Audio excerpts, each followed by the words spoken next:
Thank you, Gigi, and to everyone who has put time and energy in bringing all of us together over the 24-hour period. Welcome to How Can Local Organizations and Foundations Help?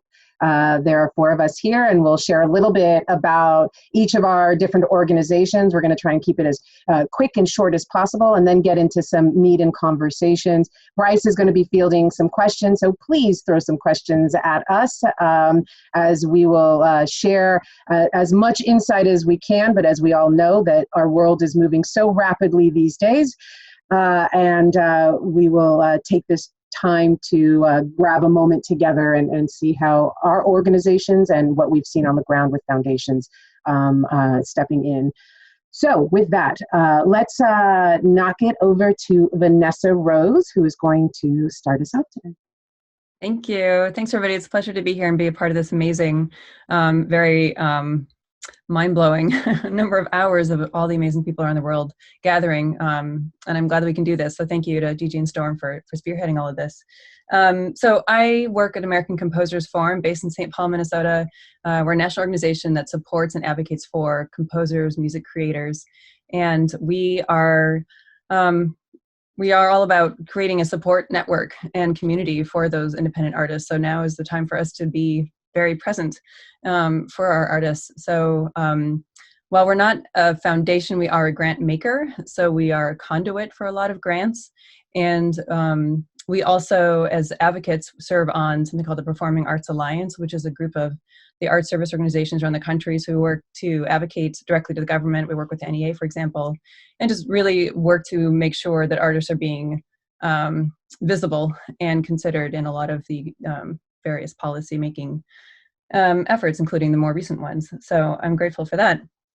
Just quickly, some of the things that we're thinking about in terms of creating community is, number one, creating a safe space. We're hearing from a lot of artists, well, everybody, but artists, they're scared. They're scared about what the opportunities look like when.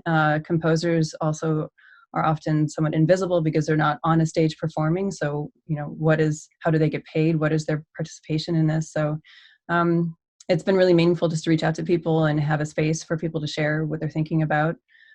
Those that are experiencing, heightened racism as a result of this as well. And also offering tools for artists to be able to, do what they have to do, either switching to an online platform to teach or to figure out how to apply for unemployment or to record from home, create a studio at home. So those are some of the things we're doing, particularly involved with our local friends, Springboard for the Arts, as well as Slime Academy. And then the last thing I'll just add is that we are here to just validate artists and what they offer ongoing, but especially at this unique time, that they don't, that they're not invisible when there's so much happening in today's world. So I am going to tee it back to Nurit to share a little bit about what she's up to. Excellent. As the executive director of the Music Forward Foundation, I have such a privilege of guiding a national organization that is 27 years old this year. We were birthed out of the House of Blues venues and family, tied really close to their ethos of help ever, hurt never, unity in diversity. And I still, as an organization, we still keep very close and rooted into those tenets. We bridge community to the music industry and ensure that the industry is accessible and sustainable for all. And as a national nonprofit, we have a mission to transform young lives, inspire careers, and champion a more inclusive music industry. Our programs are meant to kickstart ambition, create that momentum, and redefine what's possible for the young people and the industry that we serve. And during this time, we've had to do a quick pivot, as a lot of nonprofits and foundations have found ourselves wanting to stay as a resource and a pillar to our stakeholders, but how do we redefine that from in real life to in this virtual this space? So we have done that. These programs that would have been in schools and in venues, we've now flip them to a digital program so that we can continue providing those learning opportunities to the resources, continued resources. We're committed to connecting community to the industry at this time. And we know that it is integral to continue to inspire these young people, to continue that learning process and to keep music alive during this time. One other huge initiative that we have pulled together over the last few weeks is that in partnership with Live Nation, we have launched Crew Nation. Crew Nation is a global relief fund that is assisting those working within the music industry who were impacted by the COVID-19 outbreak. We know, all of us, how dramatic this impact has been, particularly on this ecosystem. And I know that it's something that Bryce will touch on as well in the work that he's doing. But the crews that we rely on to power live music have fallen through that net. There isn't a lot of support for them. So we're honored to play a role in establishing and managing this fund. It's $1,000 charitable gifts, and we have about 6,000 submissions so far in the fund. It's at $11 million, and we're trying to hit it up to $15 million. So this is definitely something that you can share with your constituents and your stakeholders out there.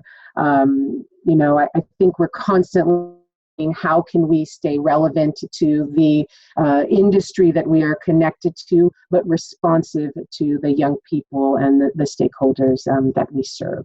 And so that is some of the question that we're constantly asking ourselves before COVID and after COVID. And with that, Bryce. Hi, everybody.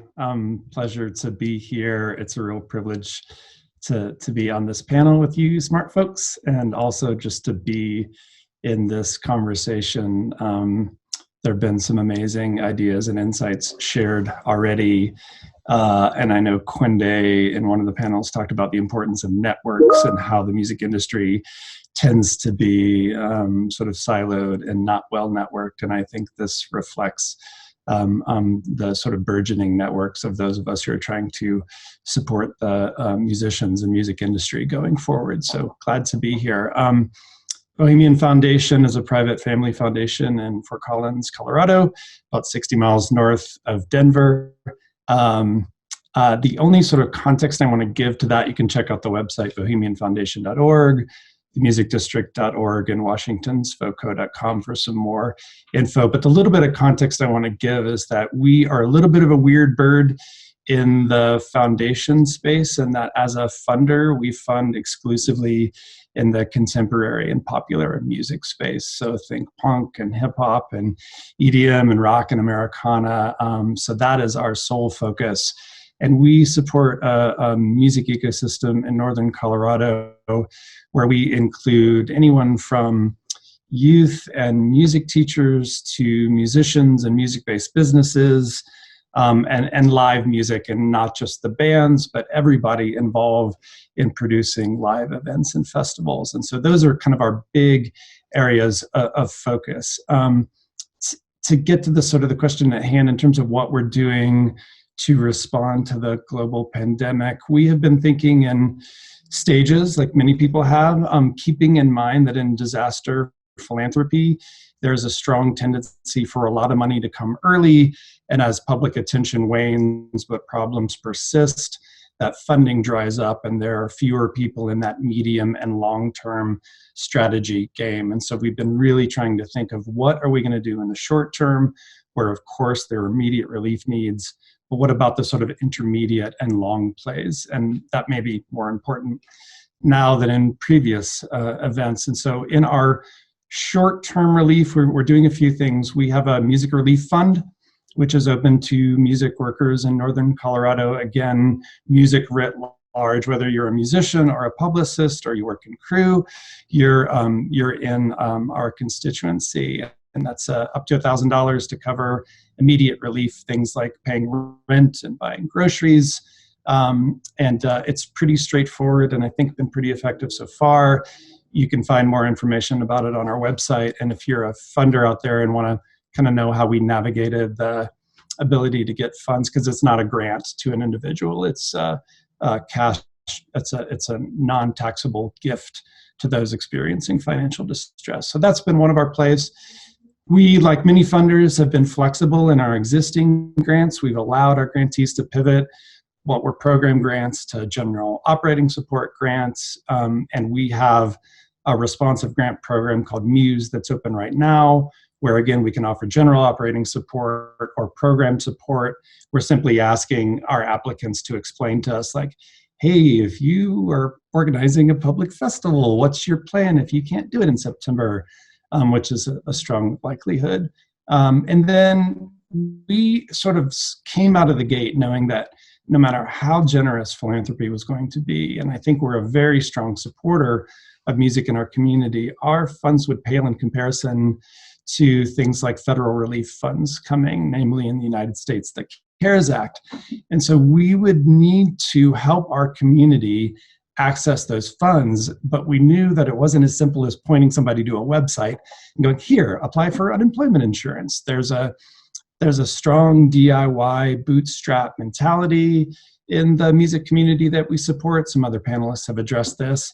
And in general, sort of, there is not a culture or a psychology of accessing social services. And we knew that that was going to be something we'd have to address, and we'd have to do that in a sustainable fashion. And our friends at the Music District have been doing a lot of work engaging our music community very directly to help them navigate the different resources out there. We wanted to do that to get the money to our people, but we also wanted to learn on the ground whether or not these relief packages were appropriate for our community. And it's not surprising to anyone that they are woefully out of tune, not just with our music community, but with the music industry writ large. So that's been a lot of our work. In the immediate category, we are thinking a lot about artistic development and business development.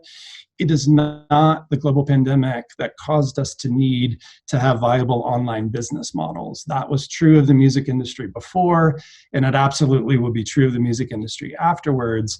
This might be a time where that's even more pointed, but we really want to help our artists and our music businesses develop those things and continue to make great art and have business plans that are viable in person and online. We're also looking for people who are responding to youth, and particularly providing youth with meaningful, culturally relevant, student-centered music experiences. I can't say that we're finding a lot of really great models out there that are appropriate for the pandemic, but I think there are others, and shout out to our friends Youth on Record that are going to talk later for the work that they're doing, but we're really actively seeking those projects and trying to find out how we can develop them in our community. And in the long play, my colleague Laura Wilson is going to talk tomorrow on sort of the future of live music. So she's much smarter than me. I'll let her do that piece, but I'll say that right now we have a great deal of humility that we, and I mean the royal we, but I'll just reserve it for a minute for the Bohemian we, don't know a lot about the next couple of months and what any of this means, and to come up with solutions when the target is moving and the ground is sort of shifting underneath our feet seems a bit premature. We are thinking about them, looking at them, listening to smart folks like you guys, but I can't say that we or anyone that I have heard or read has a great long-term plan for the future, but it's on our mind. How about Allyson? Thanks, Bryce. Tough act to follow. Thank you all for having me on the panel. I'm Alison Esposito. I am presently and for about the last 6 months standing up a new local arts agency, art service organization in the northwest corner of Arkansas, which is where Walmart's headquarters is, as well as the Walton Family Foundation. And so there has been a ton of creative activity and some wonderful creative institutions that have been developed there in about the last decade. And I'm there in a capacity of sort of knitting it all together and really looking at the full ecosystem and all of the needs of the artists and the creatives in all disciplines. The deep interest of sort of the most prominent stakeholders in the region in focusing on music, given both a wonderful history that's really rich in the music space in Arkansas, as well as just a critical mass of amazing musicians that, really have not had the kind of infrastructure that exists in other markets where I've been, certainly, or where many of you are. So, we are just before all of the COVID business, releasing a sound diplomacy report and research that culminated after about 18 months, and looking at near-term implementation, including building a central music office and focusing on talent development and working with our cities on building entertainment districts and new venues and all kinds of things like that. And of course, I'm in this moment of completely pivoting and trying to figure out which things remain and which things do not. And I will say, very much in the way that Bryce was articulating it, we're thinking about it in phases. In a region where there hasn't been a ton of sort of this kind of infrastructure, I feel right now I'm an advocate and a resource that connects the artists and creatives that are there in the hundreds with philanthropy, and is trying to really share sort of the struggle that is going on. There hasn't really been that voice at the table yet. So that's very exciting. And I'm learning a ton every day from the creatives that are in the region. We have launched 2 emergency relief funds, one basic and looking like everybody else's for artists at a relatively low dollar level, just to get money out the door quickly, and in the same vein as Bryce was sort of discussing. And then the second one for nonprofits, more targeted on larger size grants up to $50,000 to completely rethink everything you want to rethink at this moment. And so it's less about here's money to stay open and more about, okay, are you guys going to merge? What do you need to think about? Or is this wind down money? How are you putting your stuff online? Whatever you need to prepare yourself for what we think is next, let's do that. So we're in the middle of those efforts. But the thing that I'm mostly thinking about right now that those are up, we've also built an arts resource desk real quickly to be able to do what Bryce was sharing in terms of the one-on-one support that seems to be needed across the field at all levels to apply for federal relief, to apply for CARES, et cetera, et cetera. And I'm excited that desk will remain in the New Times and continue to share proactively information that will be useful to folks. And I think the thing I'm most excited about is being in this region that's rapidly growing and also sort of new in terms of infrastructure building, and being there at a moment where we're rethinking our systems and have the potential to sort of fix the inherent problems that have existed for so long. And I'm in this market in which it's sort of right-sized for testing and trying while being a part of the global conversation. So I'll leave it there, but that's what I'm up to. If I could just jump in and just something I observed, all of you have been amazing and created these emergency relief funds, and some may have already been in existence, and 15 million would be amazing. We have not, because we saw other organizations that served a lot of overlapping constituents already doing that, and so we're encouraging people to support them as we have. So it's still getting hopefully to the same communities, but we didn't want to create yet another fund for people to have to apply to.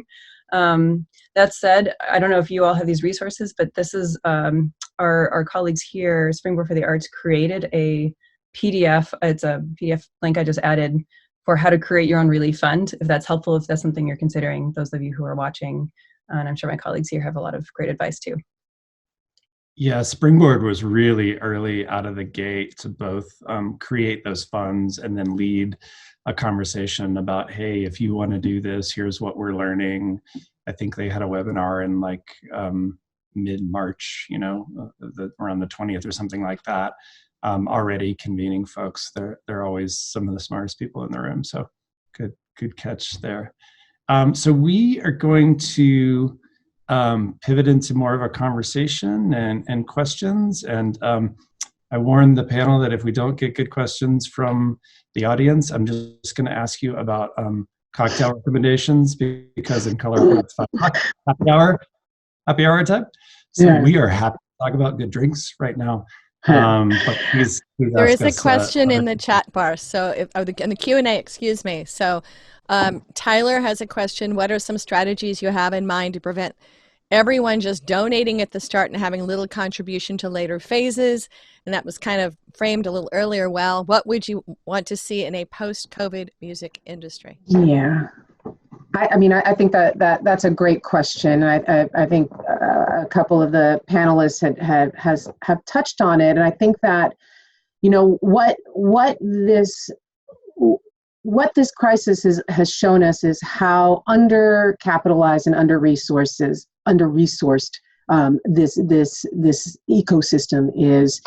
And I think that the questions of what can we build now that can sustain this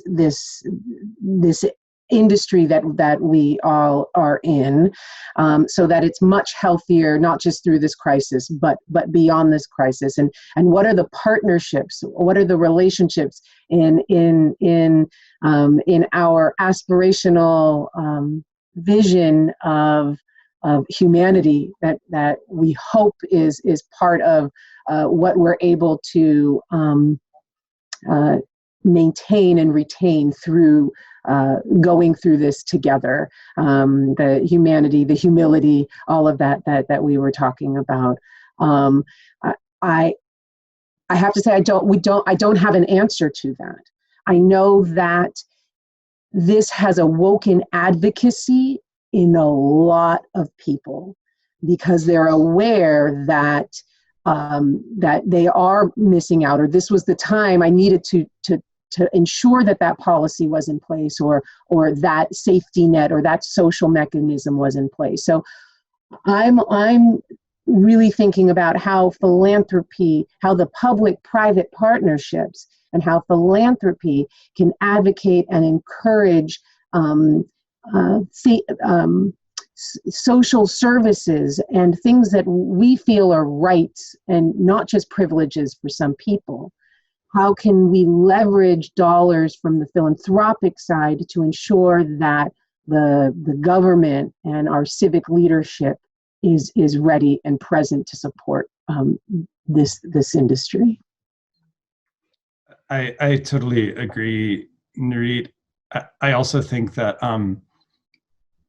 you know, I don't know that in these times we should give ourselves over to the sort of maybe prior tendency towards binary either ors. I mean, there are people literally who could use $200 right now for food or medical bills. So I would never want to say like, don't give your money to some fund that might help somebody pay their rent, because what we really need is a lobbyist in DC. The fact of the matter is we need both that and so much more. And at this point in time, when the crisis is so bodily, it seems like there are very few things I can think of that I'm like, that's a bad idea. That the only one I can think of primarily is like being an asshole. That's a bad idea. But giving somebody $50 if you have it, I think that's a great idea. I think it's as important as systemic shifts in the industry, as long as we realize we got to do all of that. We got to do the short-term relief. We got to do the intermediate. Like, wait a minute, how are we going to get into this transition? And we got to do the long-term. How are we going to rethink these systems fairly dramatically? And quite frankly, all of it's hard, but all of it's needed, and all of it's within the possibilities of our humanity. So that's my hope.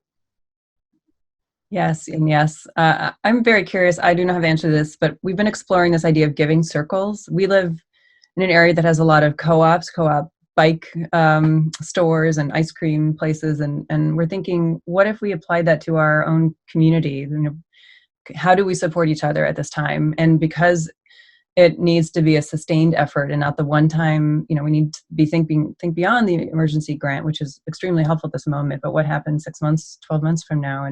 And this does happen in certain communities. And I'm really curious how we might be able to expand that to a larger effort. If anybody has ideas or have done this, I'd love to know more about it.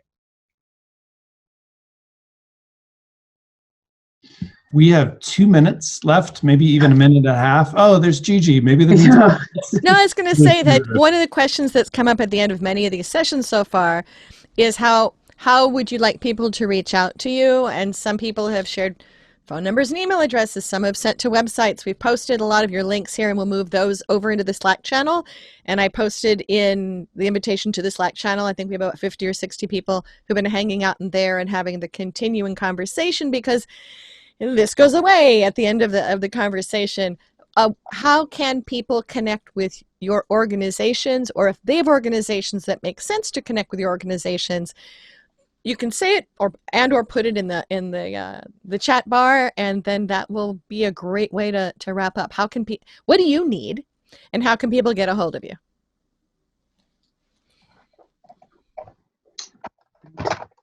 I just put my email in there, vrose@composersforum.org. Look forward to hearing from you. Great. So you have, go ahead, sorry. No, I put mine in there, and I think Vanessa, you're touching on how the philanthropy doesn't need to just be a 9-month grant cycle. It doesn't need to just be an emergency relief piece. How can philanthropy continue to transform to be responsive to the communities that we serve? And it can look like many different things, and it can have many collective impact opportunities too. So I'm excited to see how this transforms philanthropy as well. Me too.